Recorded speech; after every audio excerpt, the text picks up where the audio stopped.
The biography of the 19th century whirlwind, Fanny Kemble, reads like the front page of a supermarket tabloid. Teenage starlet, millionaire's bride, social maverick, notorious divorcee, feminist, abolitionist, Civil War luminary, all at a time when the activities of most women were limited to the kitchen, nursery, and bedroom. Fanny was born in 1809 into the royal family of the Georgian stage. Her father, Charles, specialized in playing the romantic lead and performed the role of Romeo well into his late 50s. Her mother, Swiss-born Marie-Thérèse Descamps, was a popular dancer, musical comedy actress, and playwright.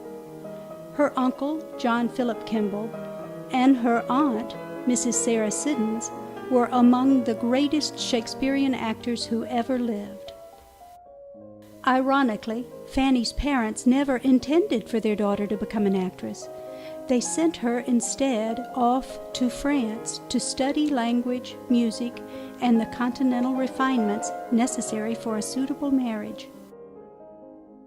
During this time, Charles Kemble became manager of Covent Garden, London's largest and most prestigious playhouse. Unfortunately, the position brought with it a mountain of debt from which the actor was never able to escape. In 1829, as a last-ditch effort to avoid bankruptcy, Charles drafted Fanny, now 19, into the family business. With no formal training and a scant 3-week rehearsal, Fanny debuted before a packed Covent Garden house on October 5, 1829, and became an instant legend. She was arguably the first superstar of the entertainment world, hounded by the press and multitudes of semi-hysterical worshippers.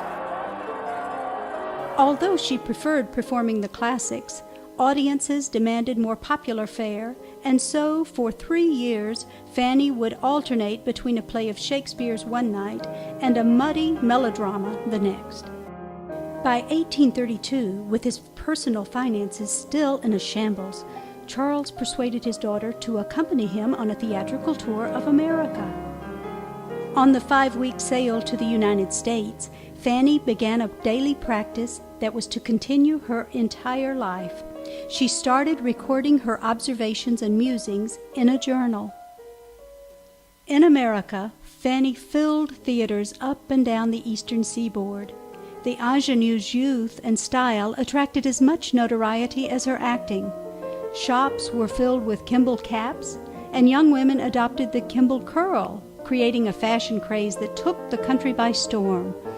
Andrew Jackson invited her to the White House. Supreme Court justices wept at her performances.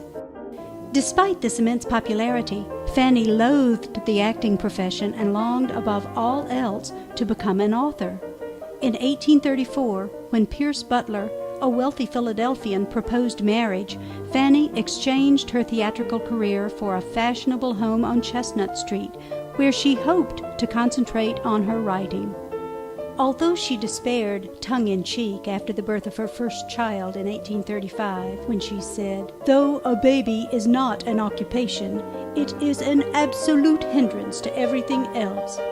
As I have not time to even read a book, how little likely am I to write one?" From the earliest days of their marriage, the Butlers clashed violently over everything, including the meaning of the word obey in their marital vows. To Fanny, every human being had complete jurisdiction over his or her body and soul. Not to Butler, however, who believed a wife must subject her will to that of her husband. Fanny learned too late that the source of the Butler family wealth came from large rice and cotton plantations off the coast of Georgia. On her trip to the plantations in 1838, Fanny kept a journal in which she recorded her first-hand experience with slavery. By the time she left, her advocacy for personal freedom had expanded and she became a vocal abolitionist.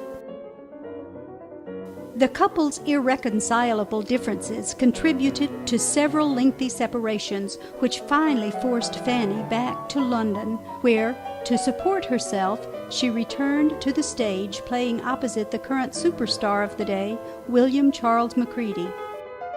A much publicized divorce in 1849 cost Fanny the custody of her two daughters, 14-year-old Sarah and 12-year-old Fan.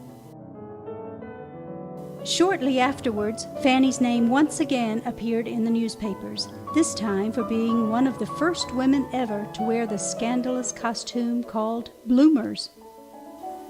Forced to once again earn her own livelihood, the now Mrs. Kemble began a lucrative career traveling the cities of the United States, giving dramatic readings of William Shakespeare's plays, an occupation which she was to continue for the next 20 years. Tickets cost $1 apiece, and Fanny rarely performed to less than a full house. In spite of a full performance schedule, Fanny always found time for her writing. Plays, volumes of poetry and criticism, novels, magazine articles, translations of French, German playwrights, and 11 volumes of memoir. Fanny's most lasting work, based on her first-hand experience of slave conditions on her husband's farms, was Journal of a Residence on a Georgian Plantation. She issued the book in 1863 to influence Great Britain against siding with the South in America's Civil War. The book was a bestseller on both sides of the Atlantic, and although historians differ on its impact on the outcome of the war, passages from it were read aloud in the House of Commons, and shortly afterward the British Parliament voted to maintain its neutrality. In her 60s, Fanny began writing on a typewriter, making her one of the first to employ the machine for personal use. She climbed the Alps until her late 70s. At 80, she published her first novel. Henry James, whom she met and befriended early in his career, credits Fanny with giving him the story for his novel Washington Square.